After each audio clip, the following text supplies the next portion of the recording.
नाज़रीन व सामीन, क़ससुल अंबिया कुरान करीम का वो ख़ूबसूरत मौजू और जहत है जो इंसानों को जुर्रत, अज़ीमत, कमाल, खैर, बरकत और फजीलत भरी ज़िंदगी गुजारने के मवाइज़ व नसाए अता करता है।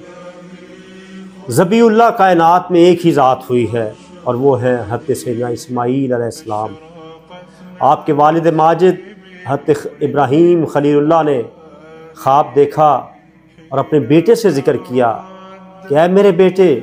मैंने ख्वाब में देखा है कि मैं तुझे ज़िबा कर रहा हूँ। तो देखिए, इताअत व इनक़ियाद की बड़ी स्टोरीज़ हमने सुनी होंगी, बेटे की बाप को फॉलो करने की, उसकी ताबेदारी करने की बड़ी बड़ी अमसाल हमने सुन रखी होंगी, लेकिन ऐसी मिसाल कायनात में सैयदना इस्माईल ने ही कायम की कि बाप ने कहा कि बेटा मैं तुझे ज़िबा कर रहा हूँ, तो बेटे ने ये नहीं कहा कि अब्बा जान आप गौर कीजिए आप क्या कह रहे हैं, ख्वाब तो आ ही जाते हैं। नहीं, ये नहीं कहा, हरगिज़ नहीं, बल्कि ये फरमाया कि अब्बा जान या बाते इफ़ल मा तो मरो, अब्बा जान वो कुछ कर गुजरिए जो आपको हुक्म दिया गया है, इंशाअल्लाह आप मुझे सब्र करने वालों में पाएंगे। देखिए कैसा उनका जज्बा है, कैसी उनकी इताअत है, कैसी उनकी अपने वालिद माजिद के हुक्म के आगे सरेंडर करना है। और अल्लाह करीम ने सैयदना इस्माईल का जिक्र कुरान में कैसे किया है, उनको हलीम कहा, सादिकुल वाद कहा, और वो बंदा कहा जिसे रब राज़ी है, और उनको साबिर कहा। और अल्लाह करीम ने उनको जो हौसला और जो सब्र दिया, और जब हज़रत सैयदना इब्राहीम खलीलुल्लाह हज़रत इस्माईल को लेकर जा रहे थे हुक्म रब्बी के मुताबिक ज़बह करने, तो सैयदना इस्माईल अलैहिस्सलाम ने फरमाया अब्बा जान आप अपनी आँखों पर पट्टी बांध दीजिए, मेरे हाथ बांध दीजिए, कहीं ये ना हो कि आप छुरी चलाएं और आप मुझे देख रहे हो तो आपकी शफ़क़त पिदरी आपके और अल्लाह के हुक्म के माने आ जाए, आपके और अल्लाह के दरमियान आ जाए, तो आँखों पर पट्टी बांध दीजिए और मेरे हाथ भी बांध दीजिए, मैं तड़पने न पाऊँ। अब्बा जान जो आपको हुक्म मिला है वो कर गुजरिए। ये फैज़ान नज़र था कि मकतब की करामत थी, सिखलाए किसने इस्माईल को आदाब फ़र्जंदी। और नाज़रीन यहाँ ये भी देखिए हज़रत इब्राहीम खलीलुल्लाह की, हालांकि नबी का ख्वाब वही इलाही है, आपने देखा कि मैं अपने बेटे को ज़िबा कर रहा हूँ, पहले उससे पूछा कि माज़ा तरा, बेटे तेरी क्या राय है। इससे पता चला मामलाते ज़िंदगी में